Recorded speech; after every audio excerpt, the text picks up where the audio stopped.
आशा करता हूँ आप सब बहुत अच्छे होंगे। मेरा नाम है सिद्धांत अग्निहोत्री। स्टडी ग्लोस पे आपका बहुत बहुत स्वागत है।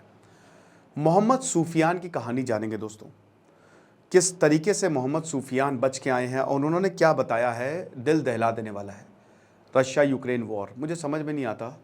देखिए, आप बाहर नौकरी करने जाएं, बिल्कुल जाएं, लेकिन बहुत सोच समझ के जाएं। इतने भारतीय डोंकी मारते हैं, क्या मिलता है आपको? कुछ नहीं, नथिंग। कोई पैसा नहीं। स्पेशली जो डोंकी मार के जाता है, आपकी ज़िंदगी ख़राब, सब बर्बाद हो जाता है।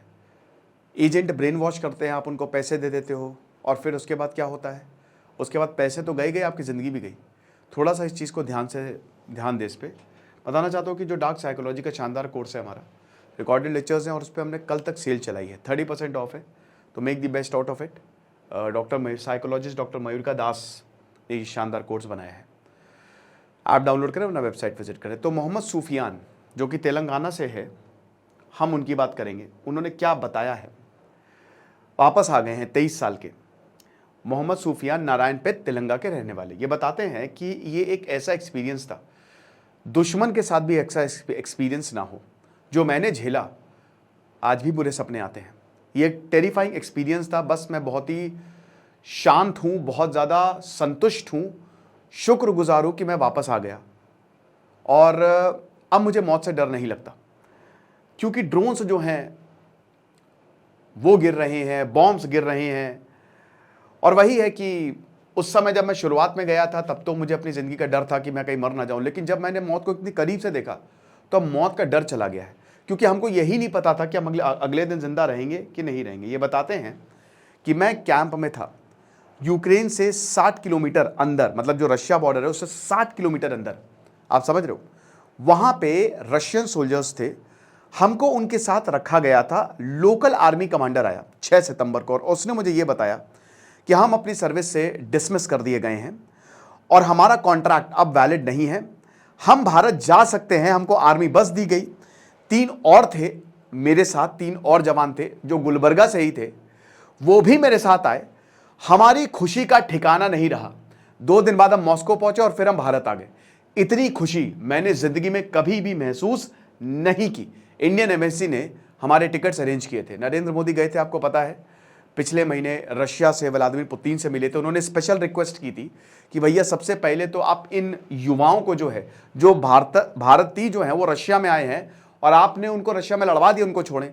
साथ ही साथ दोस्तों, ये मैंने 5-6 महीने पहले लेक्चर भी बनाया था कि ये बहुत ज़्यादा डेंजरस है, ठीक है ना। जो भारत को, भारतीयों को बहलाया फुसलाया जाता है कि आप रशिया में आइए, पैसे मिलेंगे, लेकिन उनको क्या बोला जाता है? जाओ लड़ाई लड़ो। क्योंकि रशिया में मैन पावर की कमी है, तो इंडियंस को बोलते हैं कि चलो तुम यहाँ पे नौकरी करने आए, पर एक ही नौकरी है, जाके फ्रंट पे जाओ। ये चीज़ है। सूफियान बताते हैं कि 9 महीने हो गए, मैं अब मौत से नहीं डरता। मैं फ्रंट लाइन पे था, लगातार डर था कि किसी दिन बॉम्ब उड़ा देगा, गोली लग जाएगी, शायद रशियंस ही गोली मार दें। रशियंस इसलिए गोली मार दें क्योंकि हम लगातार प्रोटेस्ट करते रहते थे कि हम यहाँ पे काम करने आए हैं। दूसरा, हम यहाँ पे सिक्योरिटी गार्ड का काम करने आए थे और तुमने हमें यहाँ पे आके तुमने हमको फ्रंट लाइन पे भेज दिया, तो ऐसे तो काम चलेगा नहीं। बताते हैं कि एक एम्प्लॉयमेंट एजेंट ने मुझे कन्विंस किया था। ये जो एजेंट होते हैं ना, बड़े डेंजरस लोग होते हैं, ये आपका ब्रेन वॉश कर देते हैं। मैं अभी एक वीडियो देख रहा था एक ब्लॉगर का, तो वही बता रहे थे कि मैं सुरीनाम आया हूं, तो वहां पे 2 और बंदे आए थे, ठीक है, 3 और, तो उनको कुछ पता ही नहीं था, कुछ मालूम नहीं, पासपोर्ट, पीआर, सिटीजनशिप के फर्क क्या होता है ये तक नहीं मालूम, और एजेंट ने बस उनका ब्रेन वॉश किया था। एजेंट खूब लाखों लाखों रुपए ले लेते हैं। डोंकी मारना है, उनको लग रहा था कि अरे आसानी से जो पनामा के जंगल है वो पार हो जाएंगे। भैया आसानी से आधे से ज्यादा लोग मर जाते हैं, बहुत मुश्किल है। एजेंट आपका ब्रेन वॉश करेंगे, पैसा लेंगे, काम खत्म, उसके बाद you are on your own. तो हमेशा याद रखें कि अगर ऐसा कोई भी स्टेप लेना हो तो 100 बार सोचें, ठीक है। बहुत दिक्कत की बात है। बता रहे हैं कि जैसे ही एजेंट ने हमको कन्विंस किया, फिर उसके बाद हमने उसको पैसे दिए। जैसे ही हम यहाँ पे लैंड हुए, हमको रशिया ने एक डॉक्यूमेंट दिया और उस पर हमने साइन किया। हमको बोला था कि रशियन सरकार के साथ आपका कॉन्ट्रैक्ट है 1 साल का, सैलरी आपको 1 लाख रुपए महीना मिलेगी, जो कि एक अच्छी खासी है। 1 दिन बाद हमको आर्मी कैंप में ले जाया गया और बोला फिजिकल ट्रेनिंग स्टार्ट करिए। हमको AK-47 चलाना सिखाया गया, AK-17, AK-47, AK-74 राइफल चलाना सिखाया गया। ये हमारे ट्रेनिंग प्रोसेस का पार्ट था। हमको 2 हफ्ते की स्नाइपर ट्रेनिंग दी गई और हमने प्रोटेस्ट किया। अगर मान लीजिए हम प्रोटेस्ट करते थे तो जो ऑफिसर था हमारे पैरों में, मतलब जैसे यहाँ पे नहीं एकदम गोली चलाता था वो, ताकि हम डर जाए, ठीक है ना। 25 दिन की ट्रेनिंग हुई हमारी, लगभग 1 महीने की, और उसके बाद हमको रशियन बॉर्डर पे छोड़ दिया गया और वहां पे फिर यूक्रेन की तरफ जाना था, हमको यूक्रेन की तरफ एडवांस करना था। और वो एक बहुत ही टेरिफाइंग एक्सपीरियंस था क्योंकि हमने बहुत लोगों को अपने सामने मरते हुए देखा।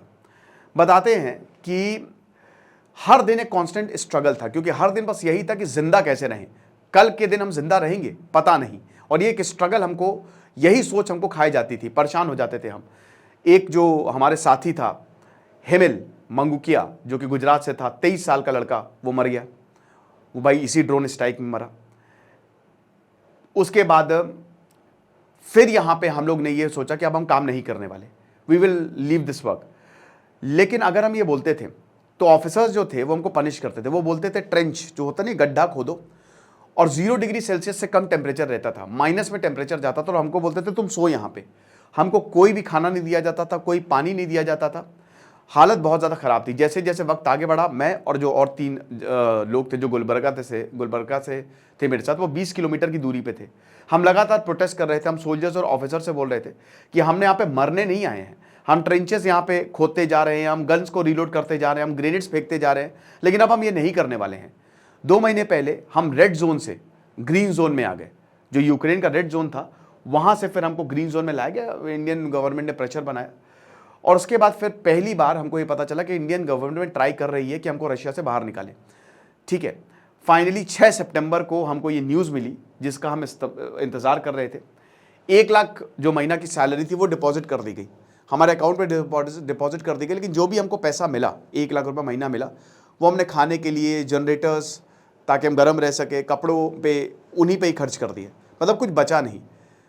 फिर हम भारत आ गए, और अब जो रशियन अथॉरिटीज़ है वो कह रही कि जो बाकी का आपका 1 लाख है, एज प्रोमिस्ड जो कॉन्ट्रैक्ट में लिखा था, वो भी हम आपको वापस कर देंगे।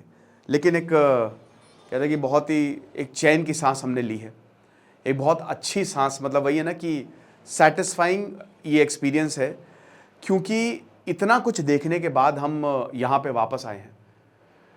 अब बात इतनी सी है दोस्तों कि सोचिए और देखिए, जैसे अभी भी इजराइल ने बोला है कि हमको भारतीय वर्कर्स चाहिए, आप जाइए, क्योंकि उसमें तो भारत सरकार इन्वॉल्व है। कोई भी ऐसा काम जिसमें भारत सरकार इन्वॉल्व है तो आप जा सकते हैं, लेकिन कोई भी ऐसा काम जो आपको एजेंट करवा रहे हैं, वो थोड़ा सा देखिए, थोड़ा सा ध्यान दीजिए उस पर, क्योंकि वो आपके लिए खतरनाक हो सकता है। बाकी आप हमारे कोर्स को ज़रूर अवेल करिएगा। Thank you so much.